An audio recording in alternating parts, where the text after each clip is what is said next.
Good day guys, my name is Lord Tomo. Welcome into another Sonic the Hedgehog toy item collector review. As you know, I'm Lord Tomo with the good old blue steel Sonic the Hedgehog. Let us bring out his rival.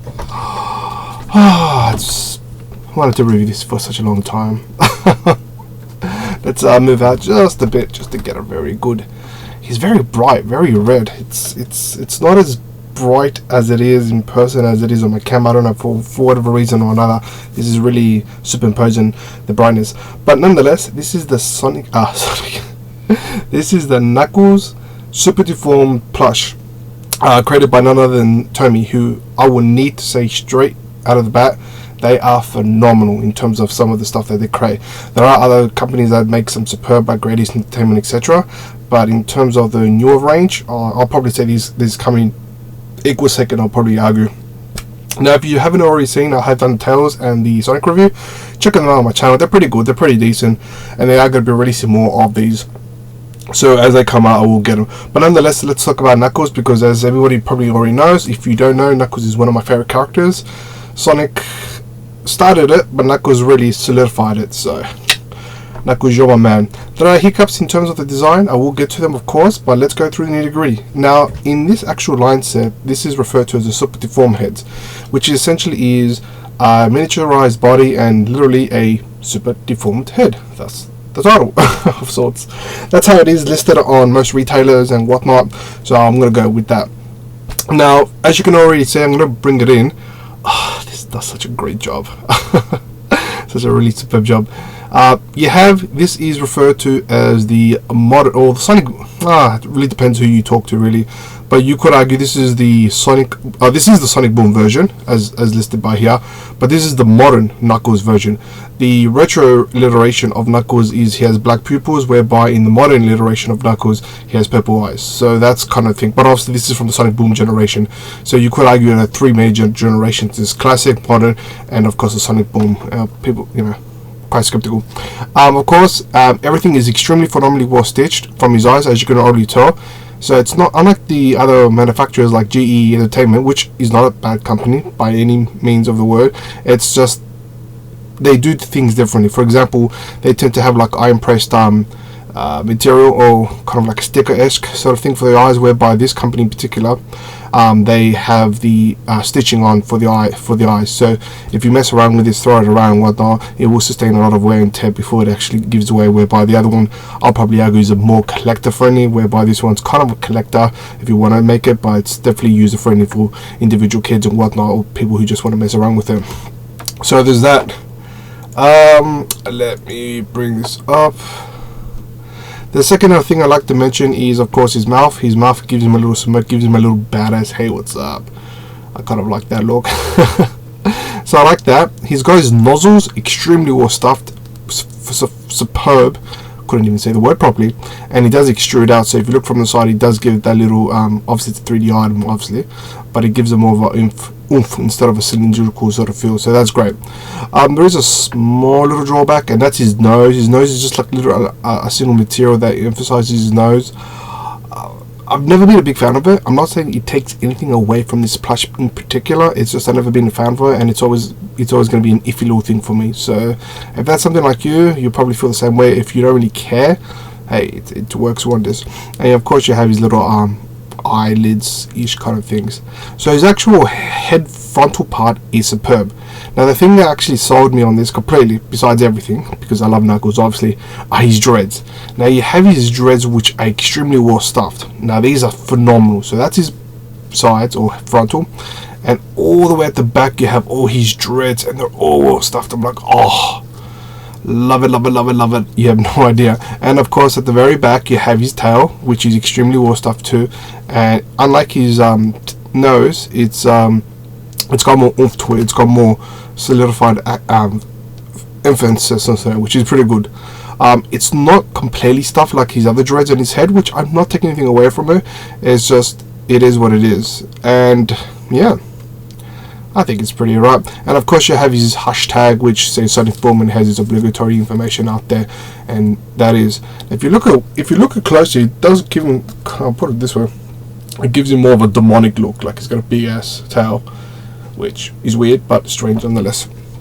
Now of course you have his little fist, and playing homage to, not homage, but playing in line with Sonic Boom, they have a lot of like bandages around the feet.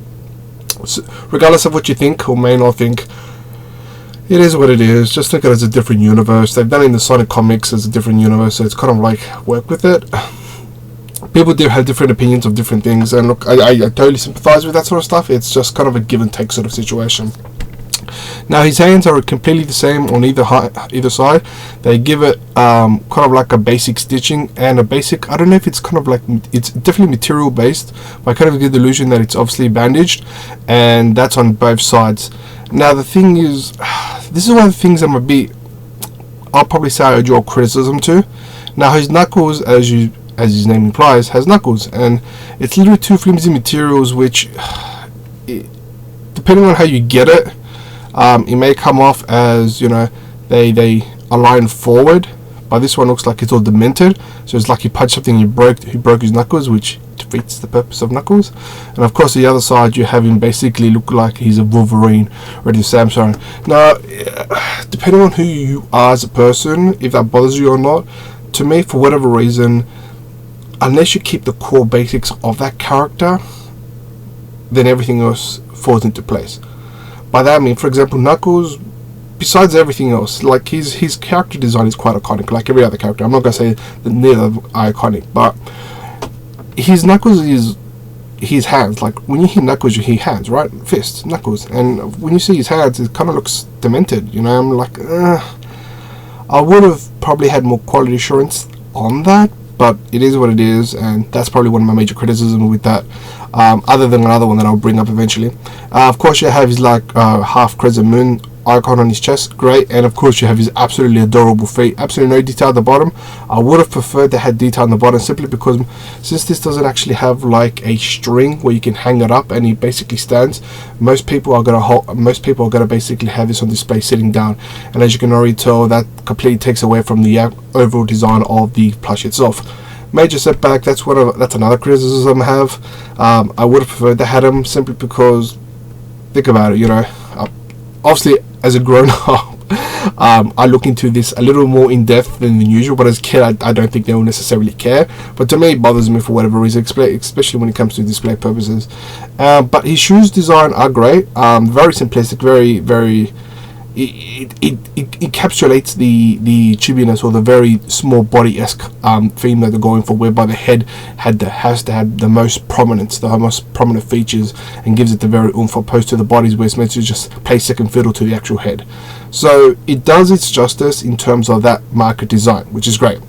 Now the third criticism I have, and this is the one that's always bothered me, and I've always had to mention this in videos, and it's always been something, and I'm sure if you watched my plush reviews you'll be like, oh, this guy's, here we go again, talking about the same thing. But it's one of those things where if these manufacturers ever decide to listen to my reviews and they see this as a criticism, then I would hope eventually down the track they'll change it. But I can only voice my opinion. That's as far as it's going to get, is the actual tag.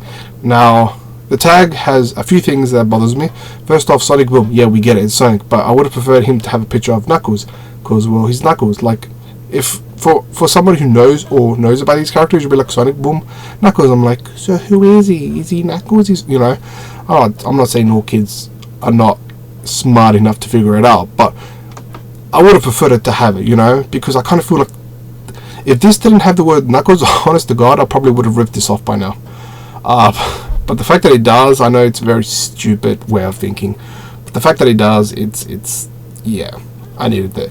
Of course you have other information, obligatory information, and you have Tommy at the very bottom, which is of course, and Sega, which is of course the information, stock standard information, and it has to be massive. I don't know why they did it massive. I would prefer if it had a smaller one, because it's less intrusive, but it's kind of, I think what they're aiming for is kind of like, if you want to be a collector, you gotta leave it, but if you don't want to be a collector, rip it off. It's kind of a niche for knack sort of thing, but yeah, it is what it is. So I hate how it's placed on in such an intrusive aspect of the plush itself. When you have it on display, it takes so much away from the plush itself. I would have preferred, if at all, to have it on the back or on the actual hashtag, but the only company that seems to be doing that is GE Entertainment, so good on them and losing points. But look, overall design, this is a superb plush. Oh yeah, I've got to make mention as well, my cam doesn't actually pick it up, but there are two forms of reds: the red on the head and the red on the body. The red on the body is a slightly cooler, lighter red, but the one in the red is more of a ruby red, more darker reds. It's hard to see on the cam, but if you ever pick it up, you'll see the difference. So it's not a design flaw, if you can really argue that. It's just the materials that we're using. Look, I picked it up for about $10. I think all of them were $10. I got it as a massive purchase. I purchased all of them. The current ones, there's going to be like a wave 2 of sorts. So the Sonic and Tails and Knuckles is the one I reviewed. Check them out. Definitely, obviously, you're checking out this one. There's also a Dr. Robotnik or Dr. Eggman. I'm definitely going to review that shortly. They have announced kind of like a release date of the other characters. There's going to be Shadow, Styx, Amy, Cubot, Orbot, and those are the ones that I know. And they're going to be releasing other figurines and that sort of stuff. So we will review them off time, of course. Just bear with me. It's just, I'm going to make a vlog which is going to explain a lot of things that's really keeping up this channel of sorts. But yeah, but in terms of this plush, definitely worth its price in gold, in my honest opinion. $10, come on, seriously, it's a nice little collector piece. Plus, you've never really gotten a Deformed-esque sort of series before, unless you want to talk about the Jazz ones where it's the little heads, which I have, but I've never actually got around to review it. There's a lot of stuff I need to review. Trust me. Anyway, guys, rarity 1 star of 10. You can definitely pick it up anywhere: Amazon, eBay. Some people have told me they purchased it in their local Target stores in America and whatnot in Australia. Good luck. If you can let me know on the stores, let them in the comments, sort of this thing. So rarity 1 star of 10. You can purchase them anywhere. $10, pretty worth it. I honestly think this is a great little item. Besides the defects and the setbacks that it has, and I've mentioned, and they do bother me personally, it's a nice series. It's a different series from the everyday plush that we normally receive. And the fact that it's gone out of its way to be different, bonus points for that. Anyway, guys, thank you so much for checking out this review. And till next time, speed on. Take care.